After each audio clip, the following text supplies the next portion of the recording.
Imperial Hammerman here with a review of Isaac Asimov's Foundation. The verdict on this book is that it gets the hammer because this book truly is a terrible, terrible book.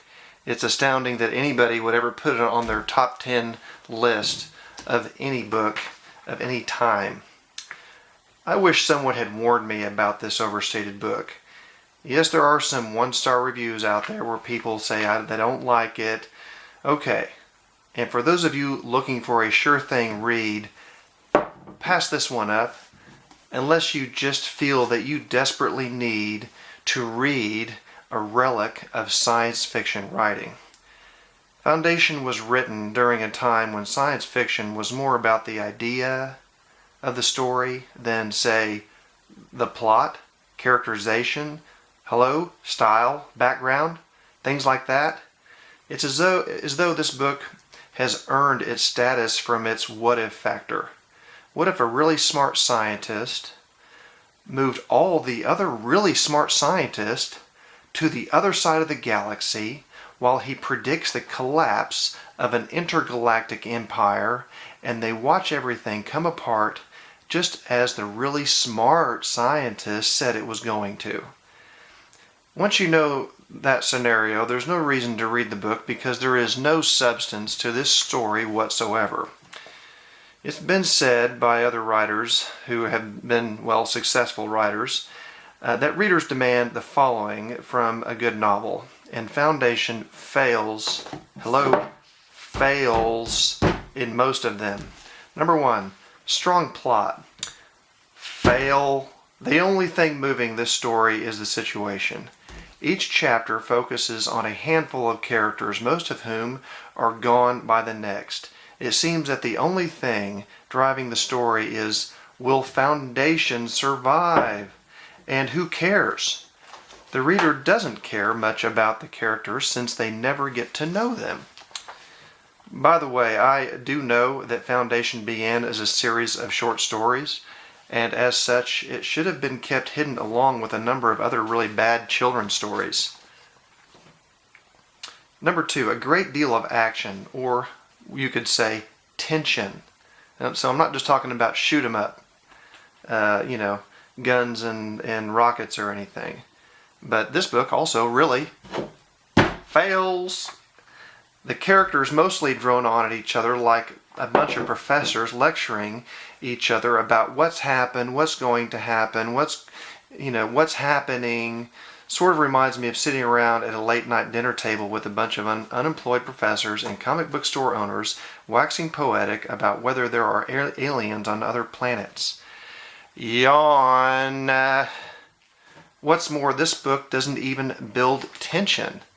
Consider, for example, Tinker, Tailor, Soldier, Spy. No, there's not a bunch of guys running around with guns shooting each other and robots trying to kill humanity. But man, that book has a lot of tension in it. And this book can't hold a candle to a book like that. Number three, a hero. That's critical. And it fails. The only hero is the psychohistorian, whatever the heck that means, by the way, who died early in the book and shows up a couple of times in recordings. Nothing heroic about that, folks, and certainly nothing to keep one turning pages. There is no character of substance to move this story along. Number four, colorful, imaginative, and convincing characterizations. Fail.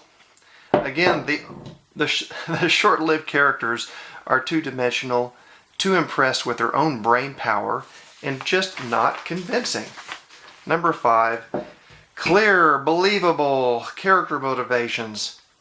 Fail.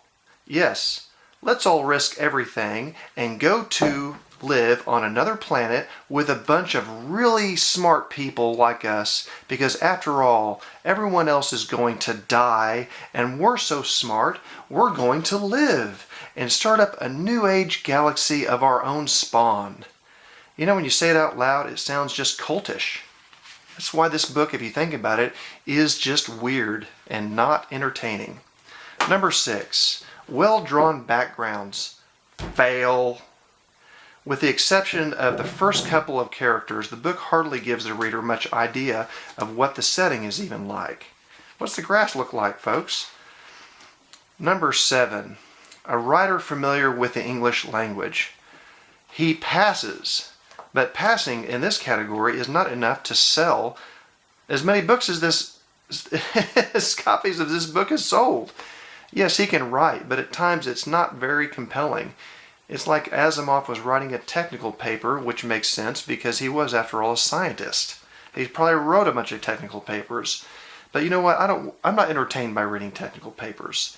Even if one were to cure cancer, that doesn't mean she can write a good novel. And that should go without saying. Number 8, lyrical language style. Fail, fail, fail.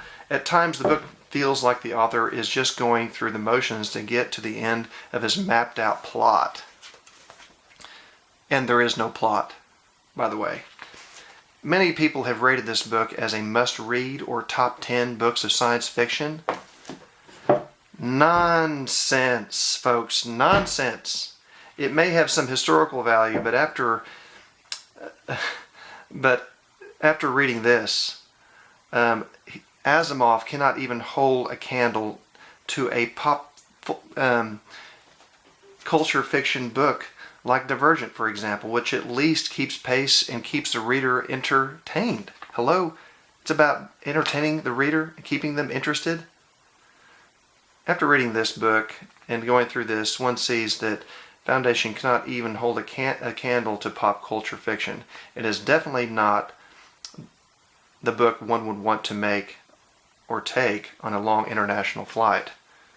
And that's just the facts, folks.